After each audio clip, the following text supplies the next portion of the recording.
Start প্রয়োজন নেই AC. 22-এ AC চালাইলে এসি কোনো তথ্য আছে? কেন আমি তো 26-এ যাই। ঠান্ডা হচ্ছে না বলে মিনিমাম করছে, তাও কাজ হচ্ছে। অনেক সময় গ্যাস ট্যাস না থাকলে 26 আর 20-এ না আপনি কি বলেন, সারাক্ষণ কাজ করতেছে সবাই। আপনার এখানে শুক্রবার দিনই কাজ বন্ধ থাকে। ম্যাম আমরা নিচের ওখানে তো 6 মাস পাই নাই। হ্যাঁ, কিন্তু সারাক্ষণ এই বিল্ডিং এর কাজ চলতেছে। শুক্রবারটা একটু কম হয়, কারণ আপনারা আসবেন থেকে। নাহলে বাকি জানে মঙ্গলবার দিন এসে বলবেন অনেক কাজ করে না, কিন্তু কুলাইতে পারতেছে না। মানে এত কাজ এখন, আগে তো কোনো মেনটেনেন্সই করতে না, আমরা শুরু করছি মশার তো দেখি শেষ হয় না। পরিষ্কার করে এই সিঁড়ি কয়টা দিয়ে পরিষ্কার করছেন? মঙ্গলবার দিন ম্যাডাম আপনার হচ্ছে আপনার ছাগল নায়া আমার থানা সামনে আজকে কেমন? আপনার বাড়ি কি ফেনী ম্যাম? আপনার বাড়িও ফেনি? আমি ফেনী হচ্ছে আমাদের বড় ভাই চাই ছাগল নয় থানা আমার সামনে। পরশুরাম ছাগল নায়া আসুন আপনার। ঠিক ম্যাম ফেনী এক আসুন ম্যাম। হ্যাঁ, ওই যে যেটা থেকে দাঁড়ায় এই যে দাঁড়াইছিল যে ওই আমার বড় ভাই আছে ম্যাম রফিকুল আলম মুজদা আপনাদের আসুন। সালাম আলাইকুম। আব্বু চিনবেন। আমরা গিয়েছিলাম ম্যাডাম পলিটিক্যাল ফ্যামিলি ম্যাডাম না? ওরা আব্বা পলিটিক্যাল ফ্যামিলি। অনেক ধরনের তথ্য ইনফরমেশন দিছে। একটা পদ দিয়ে ভাই আমি রাজনীতি করতে চাই না। ভালো মানুষ। জানি তাই বললাম। আচ্ছা, আমরা লাস্ট ক্লাসে আমরা লেজার পর্যন্ত করেছি, আজকে আমরা ট্রায়াল ব্যালেন্সে যাব। হ্যাঁ, আচ্ছা লেজারটা কি দেখেন, লেজার পোস্টিংটা হচ্ছে আমরা যে জার্নালে যেগুলো করে থাকি ওগুলোকে আমরা আবার সেপারেট প্রত্যেকটা পার্টিকুলার অ্যাকাউন্টে আবার করে গুছিয়ে নিই। লেজারের মাধ্যমে কি করি আমরা দেখেন, প্রত্যেকটার জন্য আলাদা আলাদা করে ledger is a book on various account. প্রত্যেকটা আপনি ধরেন জার্নালে কি করেন, একটা পুরাটা টেনে সবগুলো একসাথে এন্ট্রি দিয়ে দেন। হ্যাঁ, কিন্তু এই দেখেন এভাবে আমরা জার্নালটা করি। এই জার্নাল থেকে যেটা ক্যাশ অ্যাকাউন্ট, যেটা ক্যাপিটাল, প্রত্যেকটা একটা সেপারেট অ্যাকাউন্ট করে লেজারে আমরা রাখি, যার ফলে আমার ক্যাশ অ্যাকাউন্টে কত টাকা আছে, আমার ক্যাপিটাল অ্যাকাউন্টে কত টাকা আছে, আমার পারচেজ অ্যাকাউন্টে, যাতে আমি একটা লুক দিতে পারি বা একটা ওভারঅল আইডিয়া দাঁড় করাতে পারছি। হ্যাঁ, এই যে লেজার অ্যাকাউন্টে করার জন্য আপনাকে প্রত্যেকটা আলাদা আলাদা অ্যাকাউন্ট করতে হবে। যেমন for example cash account two capital account, এখানে আমাকে দুইটা অ্যাকাউন্ট করতে হবে লেজার করার জন্য। একটা করতে হবে ক্যাশ অ্যাকাউন্ট, একটা করতে হবে কি ক্যাপিটাল অ্যাকাউন্ট। ক্যাশ অ্যাকাউন্টটা কি দেখেন, এই যে ক্যাশ অ্যাকাউন্টটা আপনি এভাবে খুলবেন, ক্যাশে যতগুলো ডেবিট সাইডে খরচ হচ্ছে দেখেন। এখানে আমি কি বলেছি, প্রথমে দেখেন জার্নালটাতে দেখেন the Ram started business with capital এত, রাম বিজনেসে ক্যাপিটাল আছে এত, ক্যাশ টাকা আছে, তাহলে ক্যাশটা বৃদ্ধি পাইছে, cash debit capital credit.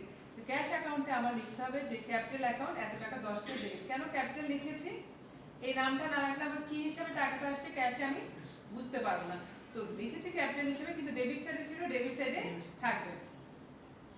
Same ভাবে পারচেজ করেছে হচ্ছে গুডস 2000 টাকা, তাহলে পারচেজ করছে গুডস মোহাত থেকে, ও এখনো ক্যাশ পেমেন্ট করে না, তাহলে আমাকে একটা পারচেজ অ্যাকাউন্ট করতে হবে, একটা মোহন অ্যাকাউন্ট করতে হবে। ও যদি এখানে ক্যাশে করতো আমার জন্য কিন্তু কাজটা সুবিধা হতো, তাহলে ক্যাশ অ্যাকাউন্ট ক্রেডিট হয়ে যেত, ক্যাশে আমি ওই সাইডে 2000 টাকা আমার কমে যেত।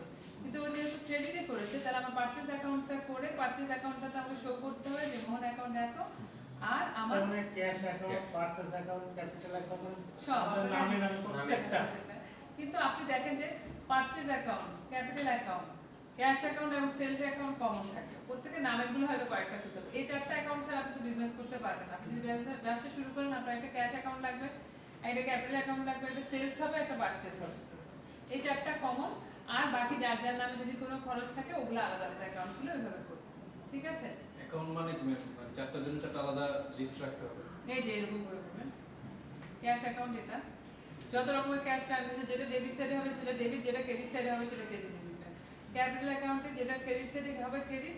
ক্যাপিটাল যেহেতু আমার ক্রেডিট ছিল, আমি ক্যাশ ইনভেস্ট করছি, এখন আমি কিছু বিজনেস থেকে জেনারেট করতে পারি নাই, তাই আমার ক্রেডিট সাইডে আমি আছে।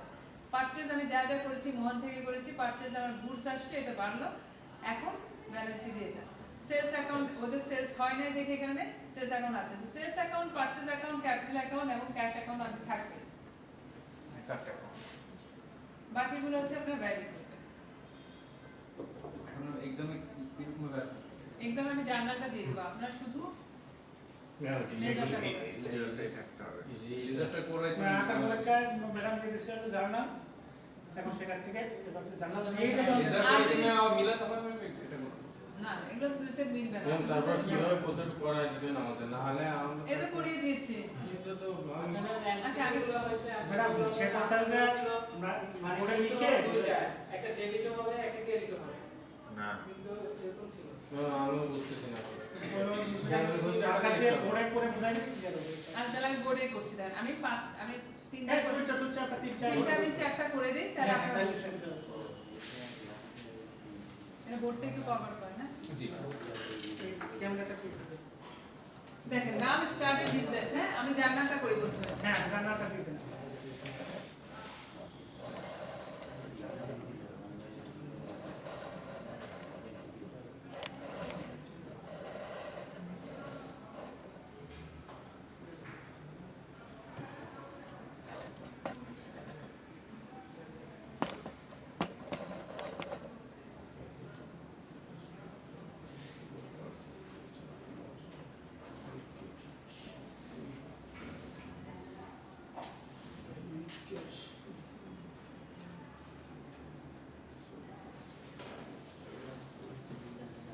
রাম স্টার্টেড বিজনেস কত এখানে ডেট নেই আমি এক নাম্বার দিলাম রাম স্টার্টেড বিজনেস ক্যাপিটাল 10000 টাকা তাহলে ক্যাশ আসছে ক্যাশ অ্যাকাউন্ট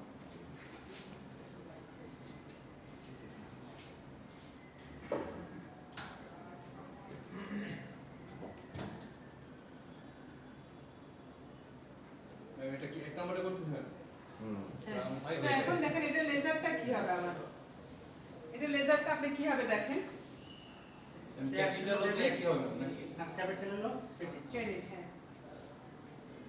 ক্যাপিটাল ভার্সেস দেখেন ক্যাশ অ্যাকাউন্ট কি হবে এখানে আমার দুইটা অ্যাকাউন্ট খুলতে হবে তাই না জি ম্যাডাম জি একটা হচ্ছে ক্যাশের জন্য আর একটা হচ্ছে ক্যাপিটালের জন্য এটা হচ্ছে লেজার এটা কি করলেন আগেরটা আমি ওইটা লেজার ছিল না এটা তো জানা জান না একটু ভুলাই গেছে অনেক আগে বুঝতাম এগুলো ভুলে গেছি এই এটা দেয়া হবে প্রশ্ন একটা দেয়া হবে না প্রশ্ন এটা দেওয়া থাকে 2000 আর প্রশ্ন যদি আমি নাও দেই এটা আমি ছোট করে ছিল 5টা বেশি জানলাম ঠিক আচ্ছা আছে ম্যাডাম এই যে রাম যে ইসের জন্য 10,000 টাকা নেবে তো দুইটা এক্সপেরিমেন্ট ডেবিট হওয়ার কথা কেন সে ক্যাশ আনছে ক্যাশ অ্যাকাউন্ট বাড়ছে ক্যাপিটাল সবসময় ক্রেডিটে আপনি সবসময় লোনে কিনেন ক্যাপিটাল অলওয়েজ ক্রেডিট থাকবে হ্যাঁ ক্যাপিটাল ক্রেডিট কেন জানেন ক্যাপিটাল থেকে আপনার ইনভেস্টমেন্ট এটা কিন্তু আপনার অ্যাসেট না ক্যাপিটাল আপনি খরচের জন্য আনতেছেন বিভিন্ন জায়গা থেকে আনছেন এই জন্য ক্যাপিটালটা ক্রেডিট হচ্ছে যে পরিমাণ ডেবিট হবে সেই পরিমাণে ক্রেডিট জানালে প্রথম মেন কি ডেবিট সমান হচ্ছে ক্রেডিট ক্যাপিটালে কি আপনি নিজের থেকে তো অ্যাকুয়ার করেন না নিজে বিক্রি করছেন ব্যবসা করে বিক্রি করে করেন না তো ক্যাপিটালের জন্যই ক্রেডিট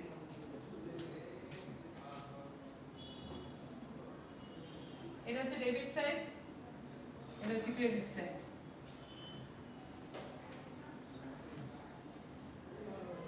এটা কোনো আমি ক্যাশ অ্যাকাউন্ট খুলে ফেললাম যে এখানে আছে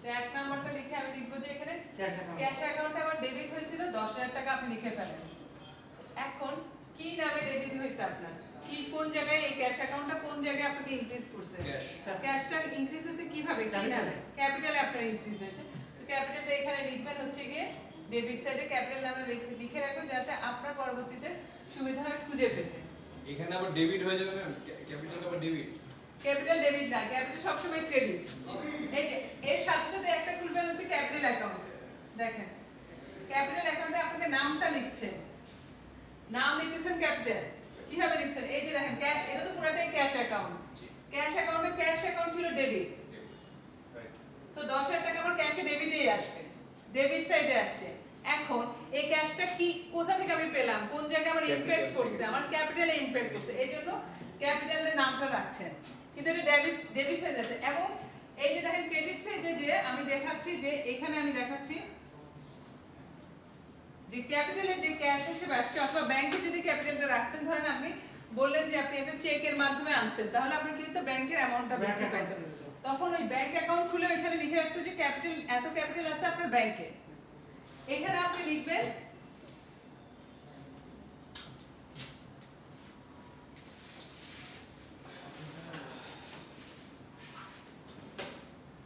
বলতেছে আইসি কোর্স করতেছে ইঞ্জিনিয়ারিং এখন করি অ্যাকাউন্টিং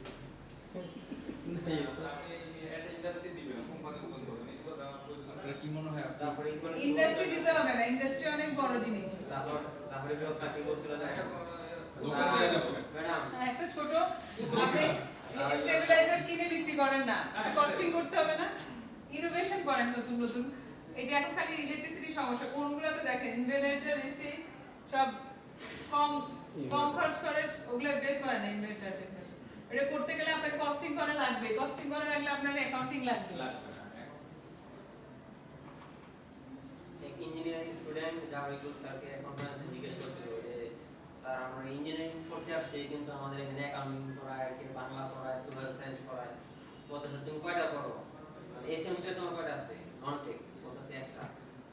পরে বলতেছে যে আমি তোমার ইউনিভার্সিটি চিঠি দেবো তোমাকে যেন আরো 2টা পড়াবে। মানে আসলে সবই দরকার। না কিন্তু আপনারা এটা বলতেছেন আমি তো বিবিএ করছি, হ্যাঁ আমি ম্যাথ করছি, স্ট্যাট করছি, ম্যাথ করছি, স্ট্যাট করছি, সোশিওলজি করছি, স্টেট তো সায়েন্সের সাথে স্ট্যাটিস্টিক্স আপনাদের গুলা স্ট্যাটিস্টিক্স করতে হয়, আমাদের না পড়েছি। বিজনেস আমি দুইটা স্ট্যাটিস্টিক্স করছি, দুইটা ম্যাথ করছি বিজনেসে, একদম পিওর ম্যাথ হবে, কারণ ম্যাথ না হলে আমি ওই যে বিজনেসের ক্যালকুলেশন করে আমি ক্লিয়ার আসবে না। দেন সাইকোলজি পড়ছি, সোশিওলজি পড়ছি, ইকোনমিক্স পড়ছি, এগুলো হচ্ছে আমাদের নন ক্রেডিট সাবজেক্ট ছিল হচ্ছে গিয়ে তারপর আমার মেজর ছিল হচ্ছে ম্যানেজমেন্টে, হ্যাঁ আমি আমাদের মোট সাবজেক্ট ছিল হচ্ছে 48, 40টা ছিল কমন, আমাদের অ্যাকাউন্টিং, ফাইন্যান্স, তারপর মার্কেটিং এবং হচ্ছে গিয়ে আমাদের অ্যাকাউন্টিং, ফাইন্যান্স, মার্কেটিং আর ম্যানেজমেন্ট, এই 4 জন আমরা ছিলাম। সবার 40টা সাবজেক্ট কমন ছিল, 8টা মেজরের সাবজেক্ট, শুধুমাত্র আমি 8টা মেজর হচ্ছে কি ম্যানেজমেন্টের পড়ছি, বাকি 40টা হচ্ছে বাইরের সাবজেক্ট। এবং এই 8টা সাবজেক্ট কি করে ওই 40টা সাবজেক্টের সাথে রিলেট করে ওইটাই আমাকে শিখাইছে। বিশাল অবস্থা। কারণ কি আমি যদি ম্যাথে ভালো না হয়, আমি এখন দেখি যে ম্যাথে ভালো না ক্যালকুলেশন কখনো আপনি করতে পারবেন না। ওই যে আমার যে প্রবাবিলিটির অঙ্কগুলা, আমার বিজনেসে যে আমার এই বিজনেস করার জন্য আমার কতটুকু চান্স আছে, প্রবাবিলিটি আছে, সেটা স্ট্যাটিস্টিক্স থেকে আমাকে নিতে হয়। ইকোনমিক্স জানলে আমি ইকোনমি বুঝবো না, ইকোনমি না বুঝলে আমি যে প্রোডাক্ট সেল করবো কি, প্রোডাক্টের মানুষের পার ক্যাপিটাল ইনকাম বুঝবো না, ইনফ্লেশন বুঝবো না, ইকোনমিক গ্রোথ বুঝবো না, এগুলো যদি নাই বুঝি তাহলে আমি ব্যবসা করতে পারবো না। তাহলে একটা প্রোডাক্ট বানাইলাম, কিনলাম, বিক্রি করলাম। আপনি যদি ভাবেন যে ওই যে মহিলারা দেখবেন বুটিক শপ দেয় অনেকগুলাই, দিয়ে দিয়ে দেখবেন ফেল করে, খুব স্ট্রাগল করে, কারণ ওরা যে এই জিনিসগুলো মাথায় রাখে না, খুব দেখবেন হাইফাই করে বুটিক দেয়, পরে আর চলে না। ওরা তো বুঝেই না যে আমার টার্গেট গ্রুপ কি, ও তারপর তো মার্কেটিংও করছে, আমার টার্গেট কাস্টমার কারা, কোথায় আমাকে প্রমোট করতে হবে প্রোডাক্ট, কিন্তু আমি করছি কিন্তু ম্যানেজমেন্টে মেজর। কারণ আমি যদি নাই বুঝি যে কেউ আমাকে, আমি ধরে ম্যানেজমেন্ট নিয়েই বসবো, সবাইকে ম্যানেজ করবে, আমি যদি না জানি যে সে কোন কাজটা করে, কি করে, আমি কিন্তু তার কিন্তু কারেকশন করতে পারবো না, তার কারেকশন করে না, সে যে আমার কাজটা ঠিক মতো আমাকে করে দিচ্ছে না, এটাই আমি বুঝবো না। আপনি যদি অ্যাকাউন্টিং, আপনি ধরেন ইনিশিয়ালি আপনারগুলা আপনি করলেন, আপনি ছোট বিজনেস দিলেন, কিন্তু আপনি ধরেন অ্যাজ এ ইঞ্জিনিয়ার একটা কোম্পানিতে চাকরি করেন, আপনি যদি কস্টিং করাই না জানেন, আপনার প্রোডাক্ট কখনো অ্যাকসেপ্টেবল হবে না, নেভার এভার। কারণ আপনার প্রোডাক্ট যদি কস্ট কম্পিটিটিভ না হয়, কম্পিটিটিভ প্রাইসে না বানান, কোম্পানিতে প্রোডাক্ট সেলই করবেন। ওই যে ফাইন্যান্সে দিবেন, ফাইন্যান্স বলবে আমার এত টাকা নাই যে আমি ফাইন্যান্স করবো, তুমি যে যাবে প্রোডাক্ট বানাইছো ওই টাকা আমার কাছে না। কস্টিং এ যদি দেখে যে অ্যাকাউন্টিং বলে দেখেন এখানে কস্ট কমাইতে হবে, এই দামে বেশি মার্কেটে বিক্রি হবে না, মার্কেটের যে মার্কেটিং এর যে ছেলেটা আছে সে এসে বললো যে এই মার্কেটে আপনার কম্পিটিটর এই দামে বিক্রি করতেছে, আপনি যদি এর থেকে 2 টাকাও বেশি দিয়ে বানান আপনি বিক্রি করতে পারবেন না, আপনাকে ওই কোয়ালিটি, ওই দাম, এই বিক্রি করতে হয়। আমাদের বিজনেসে আরেকটা মজার কথা আছে, কোয়ালিটি বলেন না আপনারা, খুব সুপ্রিম কোয়ালিটি বলেন না, বিজনেসে কিন্তু সুপ্রিম কোয়ালিটি বলেন না। Quality means which fulfil the desire of customer at a customer wanted price. আপনাকে যে প্রাইসে কাস্টমার দিবে, ধরেন কাস্টমার আপনাকে 10 টাকা দিবে এই কর্মটার জন্য, আপনাকে প্রোডাক্ট বানাইতে হবে 10 টাকা, এবং 10 টাকা রিকোয়ারমেন্ট ফুলফিল করলেই পারলেই আপনার একটা প্রোডাক্ট কোয়ালিটি ফুল। কারণ যে ধরেন আমি আমার এফোর্ডেবিলিটি 2000 টাকা, হ্যাঁ আমি একটা ড্রেস কিনি 2000 টাকা দিয়ে, হ্যাঁ আমি সেটা 2000 টাকা দিয়ে, আমার হিস্ট্রি আমি ওই নায়িকারা যে কাপড় পরে আমি ওইটা রিকোয়ারমেন্ট নিয়ে বসে থাকবো না, কিন্তু আমার কাপড় লাগবে, আমার পরার জন্য কাপড় লাগবে, আমার পকেটে 2000 টাকা এক্সপেন্ড করার মতো মানি আছে। আপনি যদি আমাকে 2000 টাকা দিয়ে প্রোডাক্ট বানান, আপনার প্রোডাক্ট অনেক চলবে, এবং আমার মতো অনেক বেশি মানুষ। মানে আপনি কাদের জন্য প্রোডাক্ট বানাবেন, কাদের জন্য জানাবেন না, এটা আপনার উদ্দেশ্য। ম্যাডাম ওই যে আমাদের শিক্ষকদের যে ডেস্কে পেন্টেড রাখার জন্য ওই যে ইগুলো, ওইটা কি আপনি কোনো আপনার কোনো না আমি গিফট করছিলাম ওদের, সবাইকে, তাই না? আচ্ছা সবাইকে না, শুধু আমাদের ডিপার্টমেন্টের জন্য। না না তো শিক্ষক- ডিপার্টমেন্ট শিক্ষকদেরকে না ওইটা কি ম্যাডাম মানে এমনি আপনি পারচেজ করে গিফট করেন না? হ্যাঁ হ্যাঁ, পারচেজ ও আচ্ছা আচ্ছা অনলাইনে একটা ছেলে না মেয়ে করে যেন, ও আচ্ছা অনলাইনে একটা ছেলে করে, ছেলে করে। ও বানায়। ওগুলো কেমন পড়ছিল না আপনার পারচেজের রেট কেমন ছিল? ভালোই রেট এগুলো। আচ্ছা কত যেন নিল? 500 না না, আরো বেশি, আরো বেশি আচ্ছা আচ্ছা 2200 না কত দুইটা, ওটা 2200 1100 না 1200 নিচ্ছে। আচ্ছা মানে পার পিস হ্যাঁ হ্যাঁ, আরো নাকি বেশি নেয়, আমাকে নাকি ডিসকাউন্ট দিচ্ছে কারণ নাজমুল স্যারের ফ্রেন্ড। ও আমাদের ইংরেজি না না আমরা এসে স্টুডেন্ট আচ্ছা হ্যাঁ আমরা তাহলে আমরা সাপাইতে পারি আমরা যদি নাম স্যার ওইটাই করে দিছে, ডেলিভারি সহ কিন্তু। সব আছে কত যেন নিচ্ছে, 2500 না সামথিং নিচ্ছে জানি না। না অনেক সুন্দর দেখলাম সবগুলো কিন্তু এটা ওর কাস্টমাইজ করা, ওর মনে হয় দাম বেশি পড়ে, এই ছেলে ওই লোকের দাম বেশি পড়ে কারণ ওই লোক কাস্টমাইজ করে বানায়। আপনি যদি, আমি ওখান থেকে নিয়েছি ঠিকই, কিন্তু আপনাদের যদি কারো লাগে আপনি নীলক্ষেতে চলে যাবেন, নীলক্ষেতে যে কাটা বনটা আছে না, অনেক বানাইতে হবে, এটা হচ্ছে গুড অপশন। এখানে দেখবেন চাবি রিং অনেক কিছু বানায়, ওই যে প্রেস বানায় না কতগুলো দোকান আছে, জি জি ওই দোকানে এরকম ডিজাইন দিলে ওরা বানায় দিবে, কিন্তু ওই ছেলে ধরেন এখানে কাস্টমাইজ করে ডিজাইন দিয়ে বানায়। আপনি যদি ওরকম প্লেনটা নেন, নিউ মার্কেটে 500 টাকাতে অনেক সুন্দর পাওয়া যায়, নামটা লেখা থাকে না, কিন্তু অনেক সুন্দর সুন্দর পাওয়া যায়। এবং নিউ মার্কেটটাতে ক্যালকুলেটর রাখারও জায়গা আছে, জায়গা আছে ক্যালকুলেটর রাখার আলাদা জায়গায়, স্কেল রাখার আলাদা জায়গা, এখানে তো অপশন কম দিছে, জি ওইখানে ওইটাতে আরো বেশি, ওইটাতে আরো বেশি অর্গানাইজ। ওইটা আবার কাঠের না, ওইটা হচ্ছে ব্ল্যাক একটা প্লাস্টিকের, কিন্তু আমার কাছে মনে হচ্ছে ওইটা অনেক বেশি মানে অ্যাকোমোডেট করা যায় একটা জিনিসপত্র রেখে, অর্গানাইজ করা যায়। কিন্তু আপনার তো এখন নাম দরকার নেই, আপনি নিউ মার্কেট থেকে নিতে পারেন। না ম্যাম করলে পরে স্টিকার করলে স্টিকার দোকান থেকে করে নিলে স্টিকার দেওয়া যাবে হ্যাঁ, নাম আপনি একটা কার্ড রেখে দিলেন বা কিছু রাখাই যায়, আর নাম সুন্দর করে দিচ্ছেন। হ্যাঁ দেখেন, ক্যাপিটাল অ্যাকাউন্ট ছিল ক্রেডিট, এখন ক্যাপিটাল আপনার ক্রেডিটে 10,000 টাকা যাবে, কারণ আপনার ক্যাপিটাল 10,000 টাকা ক্রেডিটে ছিল। কি হিসাবে ছিল দেখেন, এই ক্যাপিটালটা আপনার ব্যাংকে আছে না ক্যাশে আছে, তাহলে ক্যাশ হিসেবে লিখবেন। যদি আপনি বলতেন যে আপনি চেক আনছেন ব্যবসায়, তাহলে কিন্তু আপনি ব্যাংক অ্যাকাউন্টটাই বসতো। এখন কেন আমি দুই জায়গায় দুটো ডেবিট ক্রেডিট করতেছি দেখেন, এখানে কিন্তু ক্যাশে কিন্তু ক্যাপিটাল অ্যাকাউন্ট কি, ক্যাশে কিন্তু ডেবিট সাইডে 10,000 টাকা আপনার আসছে, দেখেন নামে কনফিউজ হবেন না, এটা হবে 10,000, কিন্তু আমার কি হিসাবে এই টাকাটা ক্যাশে আসছে, এই জন্যই ক্যাপিটালটা লিখতেছি। ক্যাপিটাল অ্যাকাউন্ট কিন্তু বেসিক্যালি ক্রেডিটই, বুঝছেন? এখন আমি জানি যে আমার ক্যাশে 10,000 টাকা আসছে, কি হিসাবে আসছে, ক্যাপিটাল হিসাবে, এই জন্য এটা ক্যাপিটালটা এখানে লিখছি। এটা ক্যাশ অ্যাকাউন্ট দিলাম, ক্যাপিটাল অ্যাকাউন্ট দিলাম, এটা থাকতে হলো নামের অ্যাকাউন্ট আর দিলাম। এখন দেখেন, এটা না করে আমরা এটা রেখে হিপ, আচ্ছা চারটা যেটা আছে ওইটা দেন, এটা করি, হি পেড ক্যাশ টু না, এটা করি হি পারচেজ গুড টু মোহন 2000 টাকা দিয়ে, কি পারচেজ গুডস সেটাকে রাখবেন। এখন এটা কি পারচেজ অ্যাকাউন্ট বা একটা হ্যাঁ,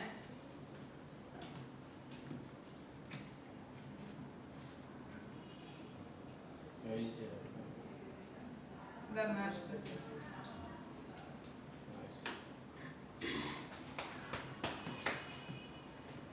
হি purchase good for Mohan on credit 2000, তাহলে ক্রেডিটে কিনছে। তাহলে আমরা কিভাবে কিনছে, পারচেজ, তাহলে পারচেজ অ্যাকাউন্ট মানে কি, পারচেজ আমার গুড আসছে, ইন হয়েছে, তাহলে পারচেজ অ্যাকাউন্ট ডেবিট,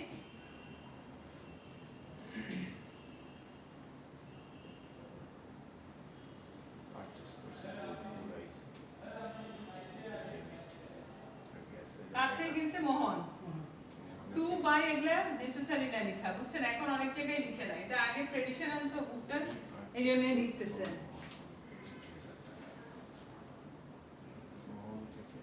হ্যাঁ, তাহলে মোহন থেকে কিনছি 2000 টাকা, এখানে এত এক্সপ্লেনেশন দেওয়ার দরকার নেই, কারণ আপনি এগুলো অঙ্কগুলো আপনি রেজারে চলে যাবেন, এত সময় নেই। এখন দেখেন, মোহন থেকে আমি কিনছি, তাহলে মোহন আমার দুইটা অ্যাকাউন্ট খুলতে চাই, একটা কি পারচেজ অ্যাকাউন্ট, একটা মোহন অ্যাকাউন্ট, যদিও ক্যাশে কিন্তু আমার কিন্তু আর একটা অ্যাকাউন্ট খুললেই হতো। এখন এখানে মোহনের জন্য আমাদের দিতে হবে মোহন ক্রেডিট, মোহন হলো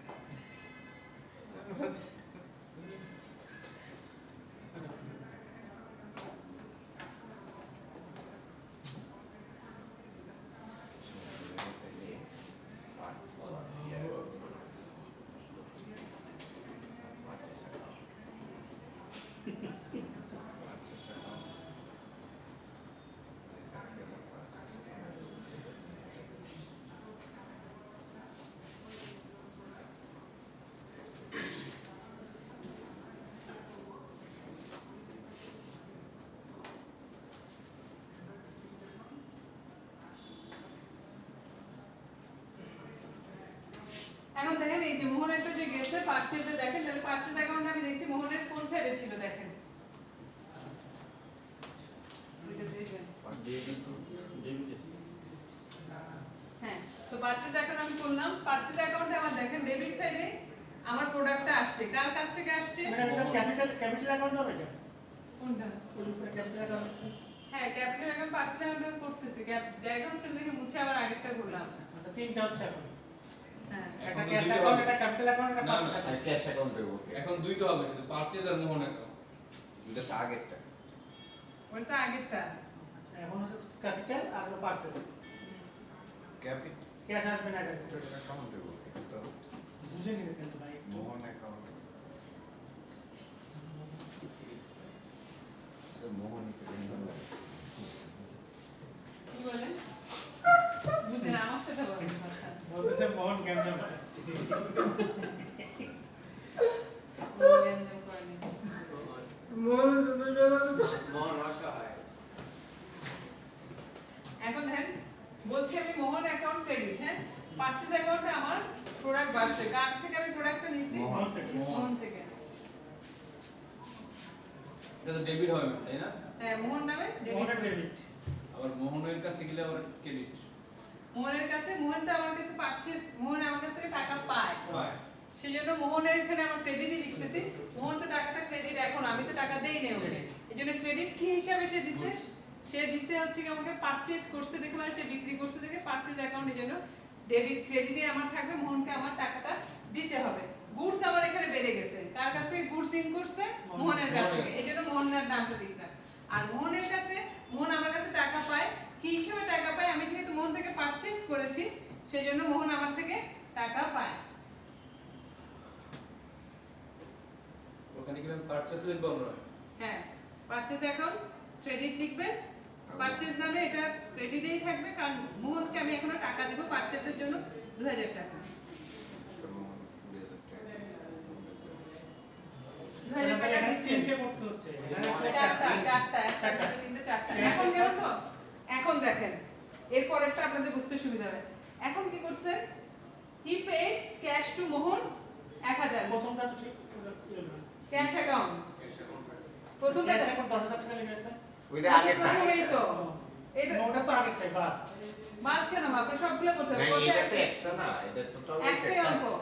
3 নাম্বারটা দেখেন, হি পেড ক্যাশ টু মোহন এত টাকা। এখন আসেন, এখন কিন্তু আর আপনাকে অ্যাকাউন্ট খুলতে হচ্ছে না। কারণ আপনার অলরেডি দুইটা অ্যাকাউন্ট খোলা আছে, ক্যাশ অ্যাকাউন্টও খোলা আছে, মোহনের অ্যাকাউন্টও খোলা আছে।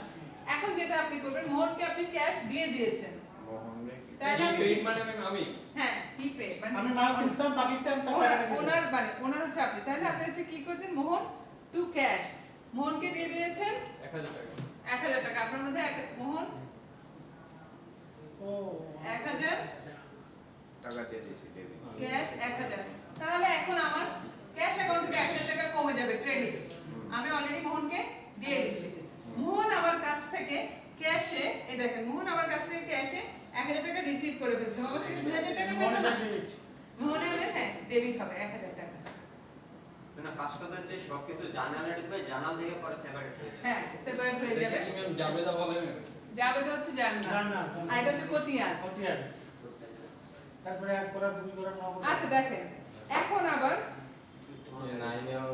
জানালে ঢুকে হি সোল্ড গুডস টু সুরেশ এত টাকা। এটা দেখেন এখানে এখানে তো সুরেশের আমার কাছে গুডস সেল করতে, তার মানে আপনার সেলস অ্যাকাউন্ট খুলতে হবে আর সুরেশ অ্যাকাউন্ট খুলতে হবে। Sales account credit. Sales account credit না, আপনি দেখেন যে সুরেশ অ্যাকাউন্ট খুললেন, সেলস অ্যাকাউন্ট খুললেন, এখানে দুইটা অ্যাকাউন্ট খুলতে পারলে আমার হয়ে যেত। মনে আগে সুরেশ অ্যাকাউন্ট হবে একটা বেশি। না, কারণ আপনি সুরেশের কাছে মাল বিক্রি করছেন। হি সোল্ড গুডস টু তাহলে সুরেশ, সেলস অ্যাকাউন্ট খুলতে হবে একটা, সুরেশের অ্যাকাউন্ট সুরেশ অ্যাকাউন্ট খুলতে হবে একটা। এখন যখন সুরেশকে বিক্রি করছে তাহলে দেখেন Suresh account debit, sales account credit, কারণ সুরেশের কাছে আমি মাল বিক্রি করছি। সুরেশ পারচেজ হলে কি হয় প্রোডাক্ট আসে আর সেলস হলে কি হয় প্রোডাক্ট চলে যায় তো প্রোডাক্ট মানে সেলস যখন হয়ে গেছে তখন আমার কি হিসেবে গেছে সেলস হিসেবে গেছে ওটা ডেবিট আর সুরেশের কাছ থেকে আমি টাকা পাবো সেজন্য সুরেশ যেহেতু আমার কাছে লোনে কিনছে সুরেশ হচ্ছে গিয়ে ডেবিট তাহলে এখন আমি সুরেশ অ্যাকাউন্ট খুলবো আর সেলস অ্যাকাউন্ট খুলবো সুরেশ অ্যাকাউন্টে আমি দেখেন কি করেছি সুরেশ অ্যাকাউন্টে বাই ক্যাশ আমার দেখেন সুরেশ অ্যাকাউন্টে আমার সেলস করছে 2000 টাকা ডেবিটে ছিল সুরেশ অ্যাকাউন্টে সুরেশ ডেবিট ছিল ওই জন্য সেলস হিসেবে 2000 টাকা আছে এবং সেলস অ্যাকাউন্টে বাই সুরেশ 2000 টাকা আমি লিখে দিলাম সুরেশ লিখতে হবে বাই টু লেখা নেসেসারি না এখন আমি লিখে রাখি এগুলো আগে ব্রিটিশ স্টাইল তারপর দেখেন এটা আমি ক্যাশ অ্যাকাউন্ট সুরেশ থেকে আমি কি বলতাম 3000 টাকা রিসিভ করছি ও আবার দিয়ে দিছে তাহলে cash account debit Suresh account credit তখন আমাকে আর কোথাও যেতে হচ্ছে না আমার ক্যাশে হচ্ছে কি 3000 টাকা বেড়ে যাবে বিক্রির টাকা আমি পেয়ে গেছি 3000 টাকা এবং সুরেশ যে আমার কাছে পেতো হ্যাঁ সুরেশকে আমি পেমেন্ট করে দিছি তাহলে সুরেশকে আমি এখানে এই যে দেখেন সুরেশকে আমি এই যে 2000 টাকা দিছে বলে 3000 টাকার মধ্যে 2000 টাকা দিছে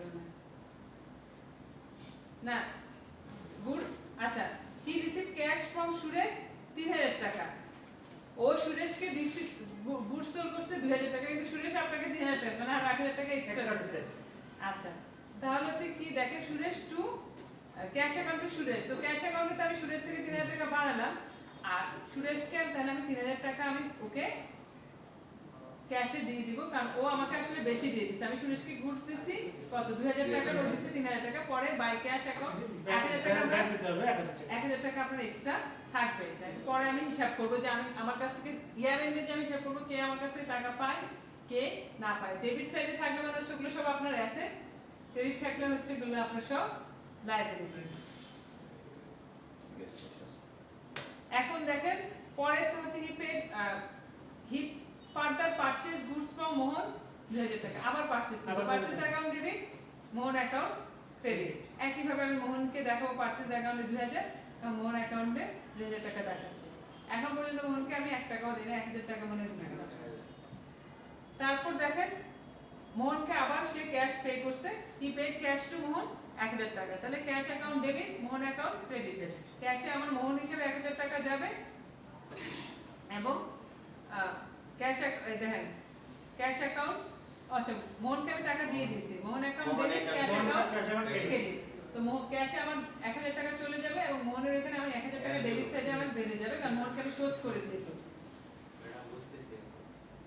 দেন হচ্ছে he further sold goods to Suresh আবার সুরেশকে গুডস সোল করছে 2000 টাকা তাহলে কিন্তু এটা হচ্ছে সুরেশ লোনে নিছে আমার থেকে যেখানে ক্যাশ উল্লেখ নেই এটা মনে করবেন যে বাকি ধার তাহলে হচ্ছে কি Suresh account debit sales account credit এখন আবার সুরেশকে এখানে তো বাই ক্যাশ রিসিভ করছি কি রিসিভ ক্যাশ ফ্রম সুরেশ 1000 টাকা তাহলে cash account debit Suresh account আমরা যদি দেখি সুরেশ থেকে গুডস কিনছি বাই ক্যাশ তাহলে যে দেখবেন যে cash account debit Suresh account না সুরেশ সুরেশ আর লাগবেই না ক্যাশ রিসিভ করে ফেলে আপনার হিসাব আমার কাছে রাখবেন যতক্ষণ পর্যন্ত যে আপনি আমার কাছ থেকে টাকা পান আমি আপনার কাছ থেকে টাকা পাই ততক্ষণ পর্যন্ত আলাদা অ্যাকাউন্ট খুলতে হয় আর যদি ক্যাশে রিসিভ করি ক্যাশে আউট করি তাহলে ক্যাশ অ্যাকাউন্ট দিয়ে দেখাই দিতে এখন দেখেন যা যা আসছে যে ডেবিট ক্রেডিট পোস্টিং করছি দেখেন সব এবার যোগ করবেন আপনি দেখেন এখানে আপনার ক্যাপিটাল ছিল 10000 সুরেশ থেকে আপনি পাইছেন 3000 সুরেশ থেকে আবার 1000 পাইছেন তাহলে 14000 আছে এখানে 100 টাকা ভুল আসছে তাহলে মোহন থেকে আপনি মাত্র দিবেন কত 2000 আপনার এখানে ব্যালেন্স আছে কত 12000 টাকা এই 12000 টাকায় আপনার ব্যালেন্স বিডি হিসেবে অর্থাৎ ড্রপ ডাউন আসবে ডেবিট সাইডে আপনার 12000 টাকা ব্যালেন্স থাকবে এই দেখেন এটাই হচ্ছে কি ট্রায়াল ব্যালেন্সের এটা তাই ট্রায়াল ব্যালেন্সটা আমি এখানে করে ফেলি দেন এখান থেকে করব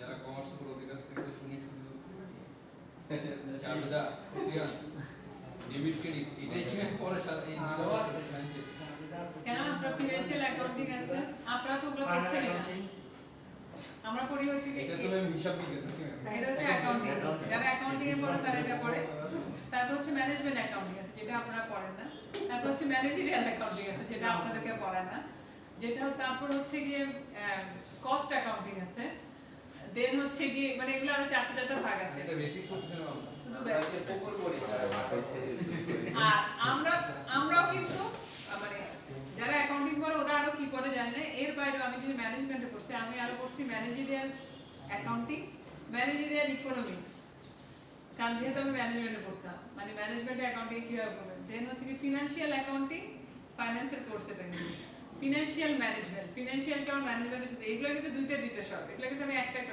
cost accounting 1, cost accounting 2, financial management 1, financial management 2, financial accounting 1, financial আবার ফিনান্সিয়াল অ্যাকাউন্টিং ফিনান্সকে অ্যাকাউন্টিং এ একভাবে করছে। এগুলা তো যারা হচ্ছে বেসিক ইন্টারমিডিয়েটে পড়ে তারা পড়ে। এরপর আমরা যেটা করি হচ্ছে এনপিভি করি, আইআরআর করি, আরআই করি, রিটার্ন অন ইনভেস্টমেন্ট করি, আরওআই বের করতে হয়, এনপিভি বের করতে হয় এত আমাদেরকে। সেপারেট ভাবে মনে থাকে। Then হচ্ছে কি কাছাকাছি, কিন্তু আসলে হ্যাঁ different আছে। প্রেজেন্ট ভ্যালু অফ মানি দিয়ে আমাদেরকে করতে হয়। তারপর এই অঙ্কগুলো যখন করি তখন হচ্ছে inflation rate, present value of money, NPV ratio, IRR, ROI ratio, এগুলো দিয়ে অঙ্ক করতে হয়। এগুলো স্ট্যাটিস্টিক্স থেকে আসে আমাদের। 1.5 তাহলে একটা কথা। তুমি তো যখন আপনারা মনে করেন ইঞ্জিনিয়ারিং কঠিন, ইঞ্জিনিয়ারিং অবশ্যই কঠিন, কিন্তু ওইগুলাতে হচ্ছে কি আমরা যে ডিসিশনগুলো নিতে সাহায্য করে। এনপিভি হচ্ছে নেট, এনপিভি হচ্ছে নেট প্রেজেন্ট ভ্যালু, মানে net present value of asset. ধরেন আমি একটা প্রোডাক্ট ইনভেস্ট করলাম, যেটা আমরা করি অঙ্ক করে এটা বের করি, একটা জায়গায় 1 লাখ টাকা দিয়ে একটা আমি জমি কিনলাম, ওটাকে আমাকে ক্যালকুলেট করে বের করতে হয় আমার কত, যদি আমি কোনো জমির উপরে কোনো ইনফ্রাস্ট্রাকচার দাঁড় করাই, কোনো খরচ করি, ইনফ্রাস্ট্রাকচার কস্ট প্লাস হচ্ছে কি ওই জমির বর্তমান বাজার মূল্য বের করে নিতে আমাকে 10 বছর পরে কত দাঁড়াবে, কারণ এর আশপাশে কতটা ডেভেলপ করবে ওগুলো আমি হিসাব করে করে করি, একদম অ্যাপ্রক্সিমেটটা হিসাব করি। তখন মনে করে যে এই জমিতে আমি আসলে ইনভেস্টমেন্টে যাব কি যাব না। তারপর হচ্ছে আমি যদি অ্যাজ এ ইনভেস্টর চাই, আমার হচ্ছে রিটার্ন অন ইনভেস্টমেন্টটা কত আসবে। ধরেন আমি ব্যাংকে থেকে পাই হচ্ছে কি 500 টাকা, সোজা বাংলায় বলি 1 লাখ টাকা রাখলে 500 টাকা পাই। এখন আমার আরওআই যদি হয়, ব্যাংকের রেট হচ্ছে 5%, আরওআই রেশিও যদি আমার 10% হয়, তাহলে আমি যাব ইনভেস্টমেন্টে যাব, কারণ আমার ডাবল পাচ্ছি। হ্যাঁ, তার মধ্যে আরওআই 10% হলেও হবে না, আমার ব্যাংক দিচ্ছে আমাকে 5%, ঠিক আছে। আমার এই যে 1 লাখ টাকা আছে না, 1 লাখ টাকার ভ্যালু যদি আমি অন্য জায়গায় কাটে, এটা আমাকে করতে, কারণ আমার ইনফ্লেশন রেট বাংলাদেশে খুব হাই। আমার 1 লাখ টাকাতে আজকে যা পণ্য আমি কিনতে যাচ্ছি, কালকে গেলে ওইটা পারবো না কিনতে। তখন ওই হিসাবটাও করে বের করতে হয় যে আমি আসলে এখানে এই প্রজেক্টে ইনভেস্ট করবো না, অন্য প্রজেক্টে যাবো। তখন ওই আরওআই, এনপিভি রেশিও দেখে আমি 3-4টার মধ্যে কম্পেয়ার করতে হয় যে কোনটাতে বিজনেস ইনভেস্টমেন্টে যাবে। এই আমরা করবে এটাই সোজা। আমার একটা কোশ্চেন ছিল, পার্সোনালি যদি আপনি ইনভেস্ট করতে চান, মানে পার্সোনালি যেটা বলেন যে ব্যাংকে রাখবো কিনা ল্যান্ড কিনবো, যখন পার্সোনালি করেন তখন কি এইভাবে হিসাব করেন? হ্যাঁ, করতে হবে। এগুলো আপনাকে আমি শিখিয়ে দিই। আপনি যখন কোনোখানে শেয়ার বা স্টক হিসাব করুন, আপনি জিজ্ঞেস করবেন যে আরওআই রেশিও কত, রিটার্ন অন ইনভেস্টমেন্ট কত, এটা সবার থাকে, সব কোম্পানির থাকে। আপনারা যে সবাই যে স্টক করেন, তো শেয়ার ব্যবসা কাকে কে করেন দেখেন, শেয়ারে কিন্তু প্রত্যেকটা কোম্পানির প্রোফাইল আপনাকে পাঠায়। বারবার বলা হচ্ছে পোর্টফোলিও দেখে ইনভেস্ট করো, পোর্টফোলিও দেখে ইনভেস্ট করো, এটা বলে না? পোর্টফোলিওতে আমরা কি দেখবেন? পোর্টফোলিও দেখবেন এনপিভি কত, ওর আরওআই কত, যে এনপিভি আরওআই যদি ধরেন এনপিভি যদি +1 হয়, আমরা বলি যে এটা ভালো, আর মাইনাস মানে কি এটা ভ্যালুয়েশন নিচে নামতেছে, এই জায়গায় আমার ইনভেস্ট করা যাবে না। মানে এটা বর্তমান মূল্য, ধরেন এই ল্যাপটপ, যেমন ল্যাপটপে আমি ইনভেস্ট করছেন, ধরেন এটা ধরেন 70,000 টাকা ইনভেস্ট করছি, আমি যদি কাজ করে কিছু ইনকাম করে খাই, এই ল্যাপটপটা কেনা আমার জন্য লজিক্যাল, ঠিক আছে। আর যদি এতে থেকে আমার কিছু না আসে, এটা কিন্তু 70,000 টাকা দিয়ে কিনছেন, এখন মনে 20-30,000 টাকা কেউ দিচ্ছেন, দিবেন আমার থেকে। তার মানে 40,000 টাকা ডেপ্রিসিয়েশন হিসাব করতে হয় প্রত্যেকটা প্রোডাক্টের আমাদের। হিসাব করলেন, এটা হিসাব করার পাশাপাশি করুন যে এই ল্যাপটপটা দিয়ে আপনি কত টাকা ইনকাম করবেন, হ্যাঁ এইটা হিসাব করে ওইটা হিসাব করে যখন দেখবেন যে আমি বেশি ইনকাম করতে পারি, এটা আপনি গো ফর ইট। যেমন বাচ্চাদেরকে আমরা আদর করে করে অনেকেই আছে বাচ্চাদেরকে দামি দামি জিনিস দিয়ে দিচ্ছেন, এটার কোনো এনপিভিও খারাপ, রিটার্ন অন ইনভেস্টমেন্টও খারাপ আসবে। কেন আসবে না? আপনি যে ইনভেস্টমেন্টটা করছেন ওর টাইমটা আপনি নষ্ট করতেছেন। ও পড়াশোনা করতো, খেলাধুলা করতো, ফিজিক্যাল ফিটনেস বাড়তো, খেলাধুলা করুক, আমার মতো পড়তেও হবে না, লাফালাফি করুক, ধুপাধুপি করুক, জিনিসপত্র মানুষ যা করুক, ক্রিয়েটিভ হইতো, ওর স্টেমিনা বাড়তো। আর এই কিনে কিনে ওর তো মাথাও নষ্ট করতেছে না, ক্রিয়েটিভিটি নষ্ট করতে, সবকিছু নষ্ট, রিটার্ন অন ইনভেস্টমেন্ট খুবই খারাপ আছে। আর ওই হচ্ছে মাইনাস। কিন্তু আপনি যেখানে ইনভেস্ট করতে যান, বন্ধুর সাথে বা কারোর সাথে, এনপিভি নেট প্রেজেন্ট ভ্যালুটা অ্যাসেটের কত হবে ওইটা দেখবেন, প্লাস হচ্ছে রিটার্ন অন ইনভেস্টমেন্টটা কত দেখবেন। আপনি ব্যাংকে রাখবেন, টাকাটা তো আপনার সেফ থাকে, আমি কখন রিস্ক নিব? আমি রিস্ক নিব কখন? আমি রিস্ক নিব যখন আমি দেখবো যে আমার প্রফিটটা বেশি। এটাও একটা জিনিস যে আপনি কতদিনে এটা রিটার্ন পাচ্ছেন। আপনি ধরেন 5 বছর আপনার বন্ধু বললো আমার জন্য 1 লাখ টাকা দাও, আমি তোমাকে 1 বছর বা 2 বছর পর ফেরত দিব। এমন সবসময় রিটার্ন এগ্রিমেন্ট করবে। স্ট্যাম্প পেপারে 300 টাকা রিটার্ন এগ্রিমেন্ট করে নিতে, তাহলে বন্ধুত্বও ভালো থাকবে, আপনারও ভালো থাকবে। বুঝছেন? আত্মীয় স্বজনের স্বার্থ, এটা কিন্তু আমাদের ইসলাম ধর্মের নিয়ম। টাকা গুনে দেওয়া এবং সবকিছু লিখিত এগ্রিমেন্টে যাওয়া। কারণ আপনার হায়াত মত আপনি জানেন না, আপনার তো এক মুহূর্তের ভরসা নেই। করলেন এটা 1 লাখ টাকা আপনাকে যদি 5 বছর দেয়, 5 বছর পরে যে প্রেজেন্ট ভ্যালু অফ মানি যদি সার্চ দেন চলে আসবে, আপনাকে এত কষ্টও করতে হয়। 1 লাখ টাকা 5 বছর পর প্রেজেন্ট ভ্যালু অফ মানি কত আসবে আপনি এখানে আপনি এখন ক্যালকুলেটরও পাওয়া যায় এখানে গুগলে সার্চ দিলে আপনি ক্যালকুলেট করে দিয়ে দিবেন কত হবে আপনার বা 1 লাখ টাকার মূল্য কত হবে 5 বছর পর। কারণ 1 লাখ টাকা দিয়ে যা জিনিস পাচ্ছেন এখন বাংলাদেশে ইনফ্লেশন রেট কত জানেন? 11% ছিল, মানে 11% কমে আপনার টাকার ভ্যালু প্রতি বছর 11% কম। প্রত্যেক বছর এটা থাকে, মানে কোনো বছর বাড়তেছে ওরা কেন যেন একটা ক্যালকুলেট করে দেয়, আপনাকে ইনটু করলেই বের হয়ে যায় এটা। মানে এখন যেটা 1 লাখ টাকা দিয়ে যা জিনিস কিনতেছেন আপনাকে 1 বছর পরে এটা 1.5 লাখ টাকা কিনতে হয় বা 1,11,000 টাকা দিয়ে এটা কিনতে হয়। এটা হচ্ছে বাংলাদেশের প্রকাশিত ইনফ্লেশন রেট। আমাদের কিন্তু আমরা যে দেশে থাকি এটা হচ্ছে হিডেন ইনফ্লেশন রেট আছে। আমি কিন্তু 1 লাখ আজকে যে 1 লাখ টাকা দিয়ে কিনছি 1 বছর পর 1,11,000 টাকা দিয়ে পাই না, পাচ্ছি না। কিন্তু বিদেশে তো এটা মেনটেন করে, এগুলো তো সব অঙ্কগুলো ওরা হয়েছে আরো বেশি বেড়ে যায়। বাংলাদেশে কোনো নিয়ম করে না, নিয়ম করে অ্যাপ্লাই করে সবকিছু বড় ব্যবসায়ী। আমাদের সময় আছে তো, এখন 5 মিনিট আছে। আচ্ছা, তারপর দেখেন আপনি কিভাবে এটাকে করবেন, দেখেন ট্রায়াল ব্যালেন্সটা কিভাবে করবেন দেখেন। এখন তো ম্যাম আমার বিবিএ করতে ইচ্ছে হচ্ছে। আপনি জগতের তার এই জগৎটা হারাই গেছে। কেন বিবিএ করছেন? আপনারটা পড়েন, আপনারটা এই বিবিএ এই করতে যে আমি ম্যাম এই যে বের করে ফেলতে একটা অ্যাসেটের বর্তমান মূল্য কত হবে 10 বছর পর কি হবে, সবই তো আমি দেখতেছি বিজনেস এর বাইরে আমাদের চোখের সামনে সব বাজবে যে কোনটা আসছে কোনটা যাচ্ছে। আমি তো আমার দেনমোহরও বলছি যে প্রেজেন্ট ভ্যালু অফ মানি হিসাব করতেছি, এই জন্য বলছি জমি নিব, আমি নিয়ে নিই, টাকা নেই। মজা আছে কাকে যে বিয়ে করলাম, বিজনেসের লোকদের বিয়ে করার সব ভয় লাগে।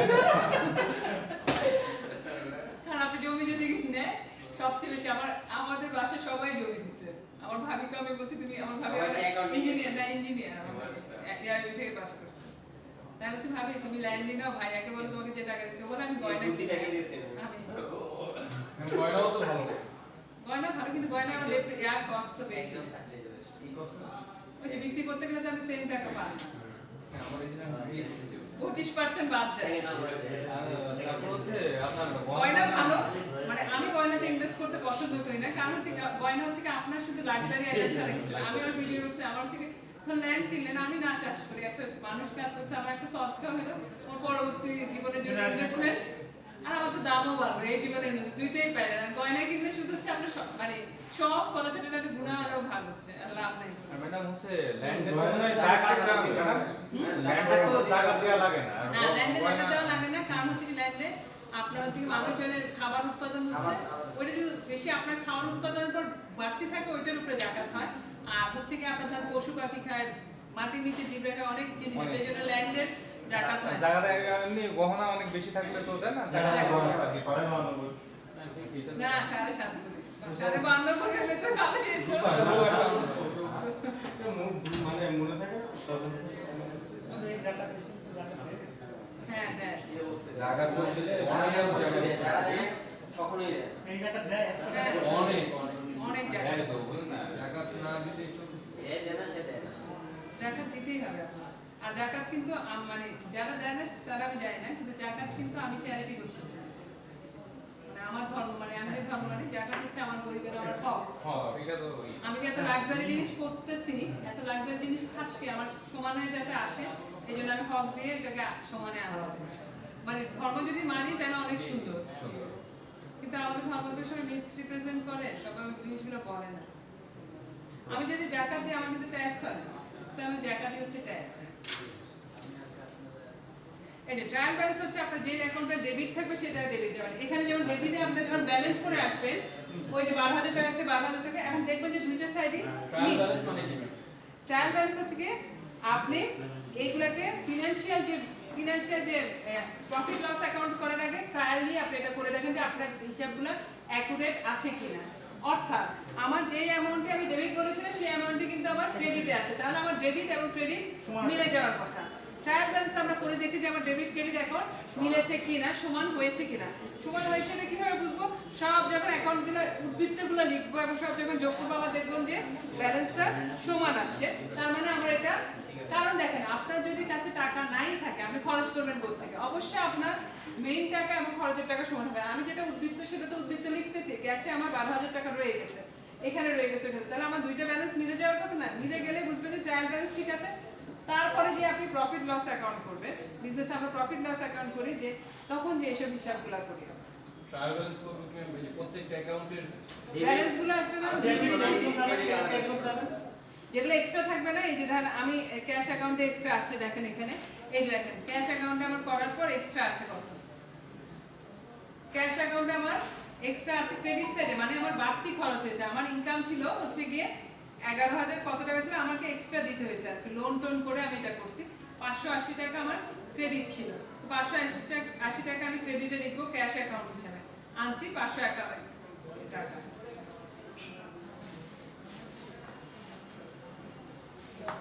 দেন দেখেন এই যে এখানে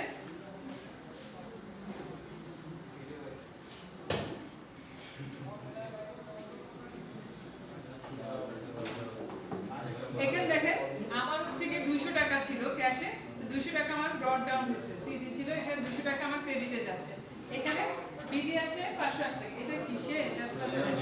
আমাদের টাইম শেষ।